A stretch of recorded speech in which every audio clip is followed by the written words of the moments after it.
platzt der Kopf.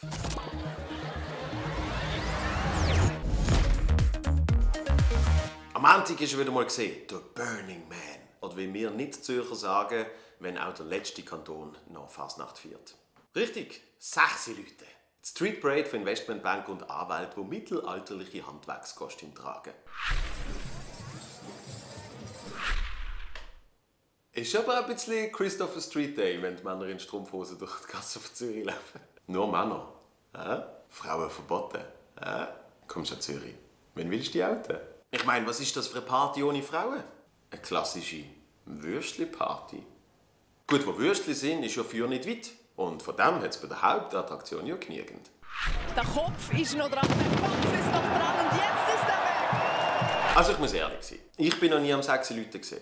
Gut, ich bin dann auch nicht erwünscht als Ausländer, aber ich habe da ein paar Fragen. 9 Minuten und 56 Sekunden ist es gegangen, bis der Kopf vom Bögen explodiert ist und die Leute sagen jetzt, dass sie kurz. Also ich wäre ja nur schon froh, wenn ich mal halb so lang bis zur Explosion hätte.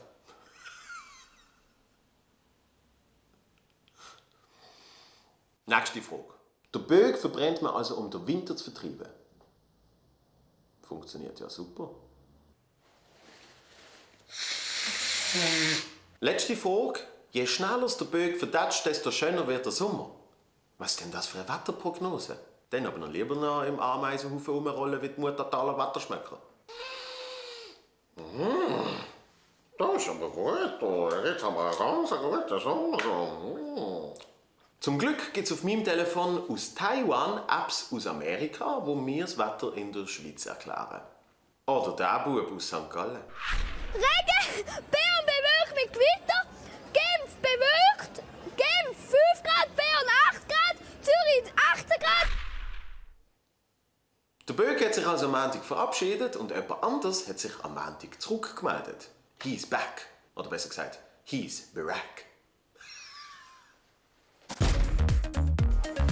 Der Obama ist also aus der Ferien zurück, hat sich schnell für $400.000 bei der Wall Street gezeigt und gefragt, was er alles verpasst hat. Ich sag's dir ganz kurz. Der Start der neuen Bachelorette-Staffel. Obwohl, verpasst hat er eigentlich nicht. Außerdem Sieg für die Schweiz! Let's go, 50er, let's go! Und warum? Weil die 50er-Note bei den Fragen und im Bikini-Durchgang hat punkten. Die 50-Euro-Note ist dafür Miss Amitié geworden. Dann hat noch der Vujo ins Spital müssen. Vujo, wie ist das passiert?